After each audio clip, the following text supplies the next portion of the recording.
राधा को अपनी सास से बहुत प्यार था। मम्मी जी, आपकी साड़ी कितनी प्यारी लग रही है। काश मैं भी आपके जैसी साड़ी पहन पाती। अरे बेटा, हमारे जमाने में तो साड़ी ही चलती थी। तू क्या करेगी साड़ी पहनकर? दिन भर भागा दौड़ी करती है। साड़ी कंफर्टेबल नहीं फील कराएगी। तू तो ऐसे ही जचती है बेटा। राधा सास को लेकर घूमने जाती, सैर करती और उनसे खूब बातें किया करती थी।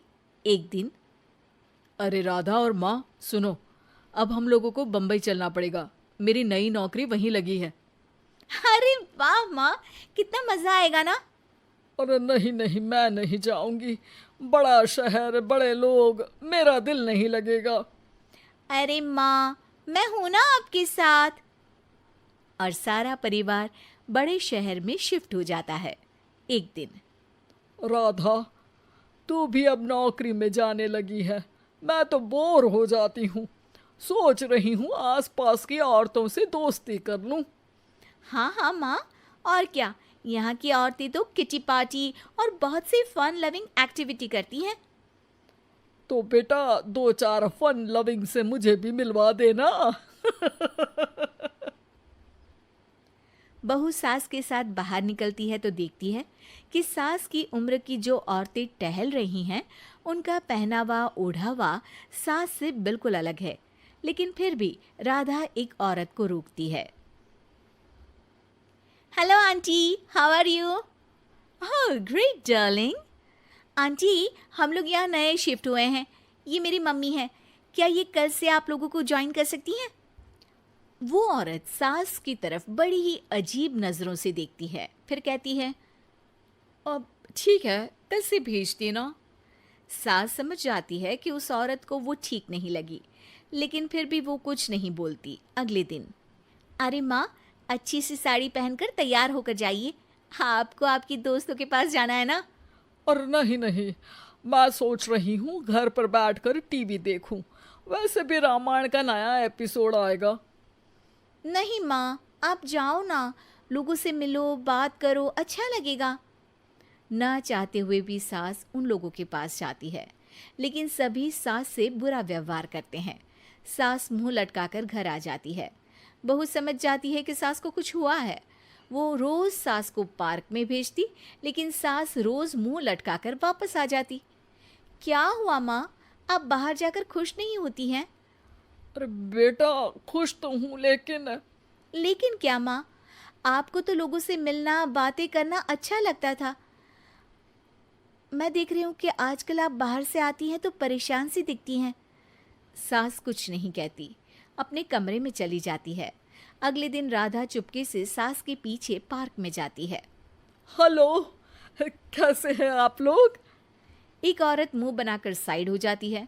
सभी एक दूसरे से बात करती हैं, लेकिन राधा की सास साइड में चुपचाप अकेली बैठी रहती हैं। राधा घर आती है और सास के वापस आने का इंतजार करती है। सास मुंह लटकाकर घर आती है। अरे मम्मी जी, तब से इंतजार कर रही हूँ, जल्दी तैयार हो जाइए, मार्केट जाना है। राधा सास को लेकर बाजार जाती है और उन्हें कुछ मॉडर्न कपड़े दिलाती है। अगले दिन सास उन कपड़ों को पहनकर पार्क में जाती है। Oh my God, you are looking gorgeous. Beautiful top, कहाँ से लिया? हे, मेरे घर में कल किटी है, तुम जरूर आना। अजीब औरतें हो तुम लोग। मैं रोज आती थी तब तो तुम लोग सीधे मुंह बात भी नहीं करती थी। आज इन कपड़ों को देखकर तुम मुझे घर बुला रही हो। लेकिन सुनो, अब मुझे तुम लोगों से कोई बात नहीं करनी और ना ही दोस्ती करनी है। अरे तुम तो बुरा मान गई। वैसे दोस्ती नहीं करनी थी तो ये कायाकल्प क्यों किया? ये मेरी बहू ने किया है। मैं यहाँ सिर्फ ये देखने के लिए आई थी कि तुमको मुझसे समस्या है या मेरे कपड़ों से। कपड़े तो बदले जा सकते हैं। अच्छा चलो, जो भी हो, अब हम लोग तुम्हें अपने साथ रखने को तैयार हैं। लेकिन अब मुझे तुम लोग नहीं पसंद। ये बोलकर राधा की सास वहां से चली जाती है।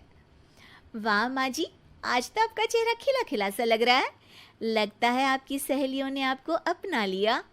हाँ, वो तो अपनाना ही था। दिखावे वाली जो है वो, मेरे कपड़े बदलते ही उनका दिल बदल गया। लेकिन आज मैं उन्हें मना कर आई। अरे क्यों माँ जी? क्योंकि उन लोगों को मुझसे नहीं मेरे कपड़ों से दोस्ती करनी थी। वैसे मेरे पास तो तू है ना, मेरी प्यारी बहू, मुझे किसी की जरूरत नहीं है। अरे नहीं नहीं माँ जी, आप ऐसा क्यों सोच रही हैं? बेटा ये गलत भी तो नहीं है, जैसा देश वैसा भेष। क्यों?